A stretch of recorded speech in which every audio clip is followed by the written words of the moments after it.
मेहनत और किस्मत में बहुत अच्छा प्रश्न किया है। हमारा बड़ा प्यारा बालक है। मेहनत में किस्मत में, किस्मत को मेहनत तो देखिए, अब इसको मैं इस तरीके से बताऊं कि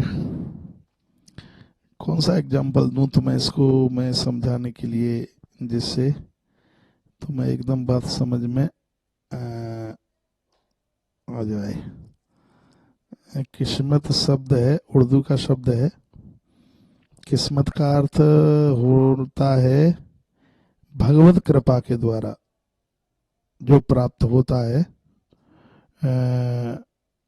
वो है किस्मत। मैं भैया इसके लिए मैं तुम्हें बिल्कुल मैं जवाब दूंगा, और बढ़िया सा जवाब, और भी लोग इसको समझेंगे। ये किस्मत शब्द उर्दू का है, इसको मैं अपनी भाषा में ढाल करके और भी इस लोग से संतुष्ट हों। और अगला प्रश्न है, बोलिए भाई। हाँ, देखिए, सुंदरकांड के लिए लाल देह लाली लसे और धुर लाल लंगूर वज्र देह दानव दल जय जय जय कपसूर। सुंदरकांड का जब हम पाठ करते हैं तो उसमें दिया तो जलाना ही होगा, और यदि लाल वस्त्र पहन करके, लाल ही आसन, लाल ही किताब हो उसमें, तो आप, और उसमें दिए की जोत भी लाल ही कलाबी की बना करके फिर आप सुंदरकांड का पाठ करें, और लाल ही बूंदी का प्रसाद आप बांटें। और एक बात और मैं निवेदन करना चाहूंगा, जैसा अभी पिछले समय में मंगलवार या शनिवार को किसी ने प्रश्न किया था, यदि हम पूरे सुंदरकांड का पाठ न कर पाए तो फिर उसके लिए और कोई विधान हो।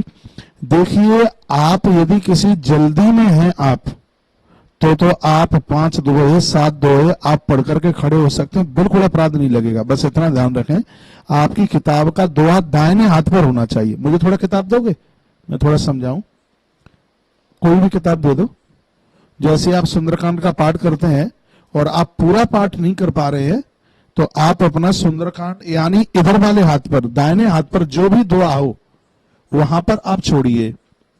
दाहिने हाथ पर आप छोड़े तो उसमें आप, ये दो तो सही बात,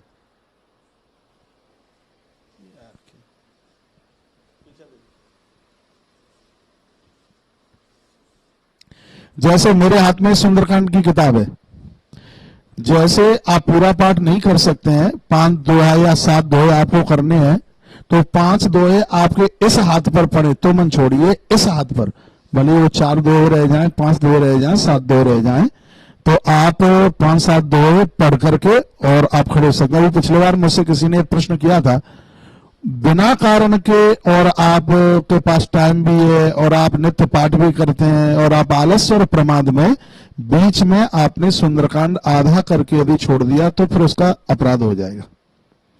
तो इस नियम के साथ में आप सुंदरकांड करें।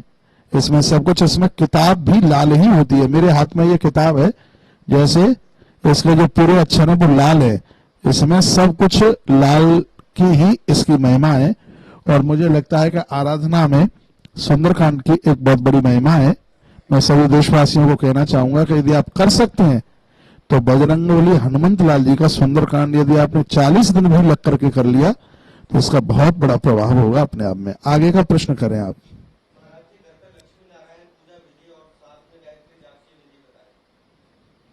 लक्ष्मी नारायण भगवान को तो आप, वही स्नान की बात है, उसमें दूध से भगवान को स्नान कराइए। गायत्री जप में तो विनियोग छोड़ा जाता है, अगन्यास करन्यास किए जाते हैं। और यदि मेरी बात किसी को बुरा ना लगे तो मैं यह निवेदन करना चाहूंगा, इतनी स्वच्छता और पवित्रता चाहिए। गायत्री मंत्र जपने के लिए जनेऊ का, यज्ञोपवीत का होना बहुत ज्यादा जरूरी है। इसलिए पुरुषों को गायत्री मंत्र का जप करना चाहिए और माताओं को गायत्री चालीसा का पाठ करना चाहिए। आगे बोलिए।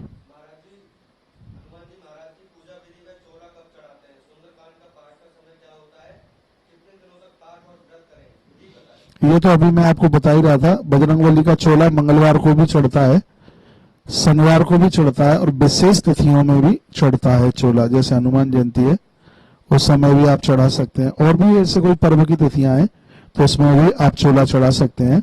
इतना याद रख लीजिए कि चमेली का तेल हनुमान जी को बहुत ज्यादा प्रिय है, तो शनिवार को चमेली के तेल में, नहीं तो मंगलवार को भी चमेली के तेल में, नहीं तो मंगलवार में ऐसा भी विधान है कि घी में आप सिंदूर डालकर इनके ऊपर आप चोला चढ़ा सकते हैं। और फिर पूछा गया है कि सुंदरकांड का समय क्या है। सुंदरकांड का समय, बहुत लोग कहते हैं कि सुबह हनुमान जी का सुंदरकांड मत करो, सुबह वो राम जी की सेवा में रहते हैं।